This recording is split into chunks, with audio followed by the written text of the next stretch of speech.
So, in the metabolic pathways, the enzymes that catalyze the irreversible reactions, they are the potential sites of control of those pathways.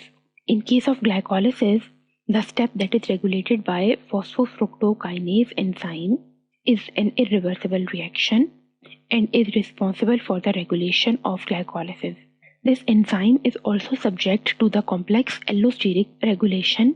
Allosteric regulation का क्या मतलब है कि the enzyme has got a site other than the active site where the effector molecule can bind and create its effect. Other than this, the phosphofructokinase 1 enzyme has got the binding sites for both ATP and fructose 6-phosphate. यानी ये दोनों के साथ ही bind कर सकता है. And the activity of the enzyme and glycolysis can be inhibited whenever the cell has got high levels of ATP.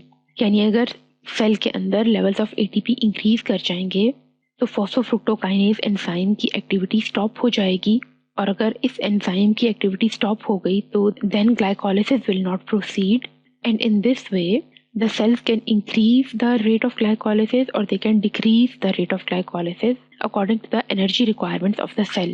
जबकि eukaryotes में जो पोटेंट एलोस्टेरिक एक्टिवेटर है PFK1 एंजाइम का, that is fructose 2,6-bisphosphate.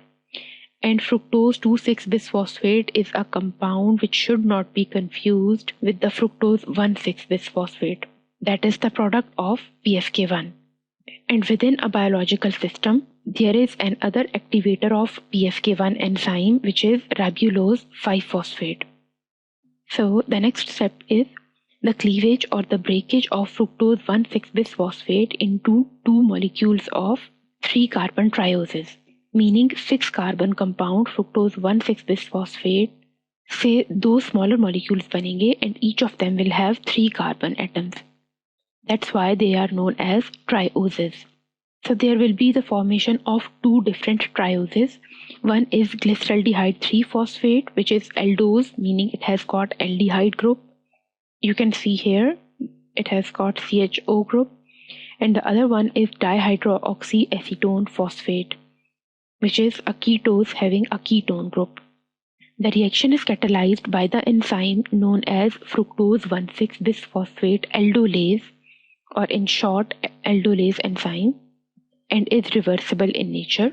The aldolase enzymes facilitate the aldol reactions, meaning they either put the two aldol molecules together or break them up. And here in this reaction they are actually broken up, meaning this is the reverse of the aldol condensation reaction that we have studied before.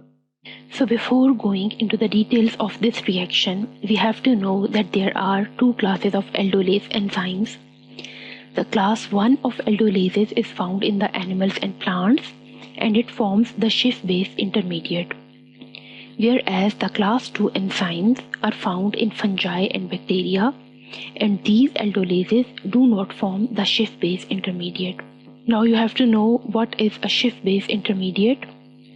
So Schiff-base intermediate is the subclass of imine. What is imine?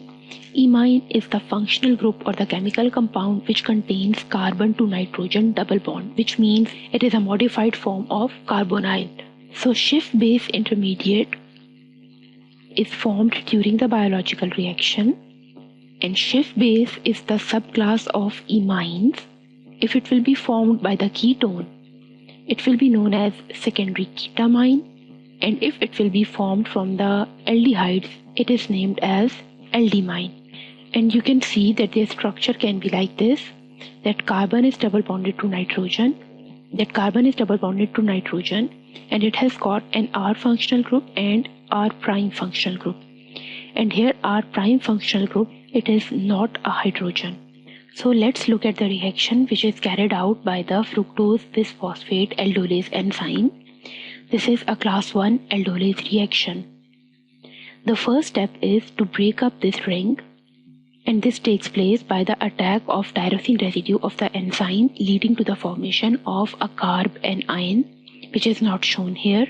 As the next step, the carbonyl carbon will react with the lysine residue present at the active site of the enzyme, and it will lead to the formation of a tetrahedral intermediate. You can see this carbon is forming a tetrahedral intermediate.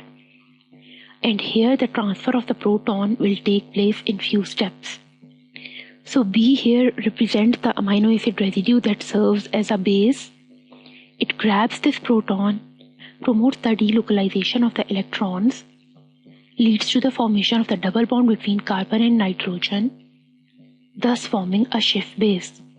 The breakage of the bond here leads to the release of glyceraldehyde 3-phosphate, which is a simple phosphorylated sugar, and the other product which is resulted by this breakage is an enamine intermediate.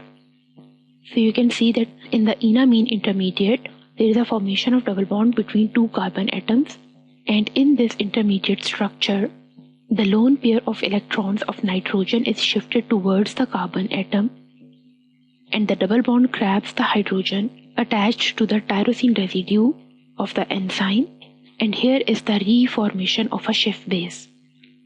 So this part is still attached to the enzyme which needs to get free. The Schiff base has got a partial positive charge on the nitrogen atom that makes it a good target for hydrolysis, and the hydrolysis of Schiff base releases dihydroxyacetone phosphate, which is the secondary product of the reaction. And this dihydroxyacetone phosphate is released into the surrounding.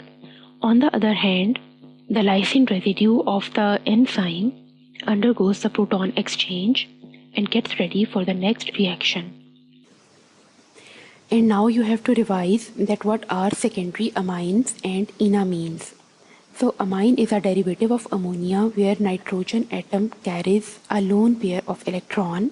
Primary amine is a compound in which only one hydrogen atom is replaced by an organic compound, whereas in the secondary amines, two hydrogen atoms are replaced by the organic substituents, and enamines are the compounds which are derived by the reaction between an aldehyde or ketone with a secondary amine, like we just saw in the previous reaction, and this results in the formation of the intermediate structures which are highly reactive in nature and are known as enamines.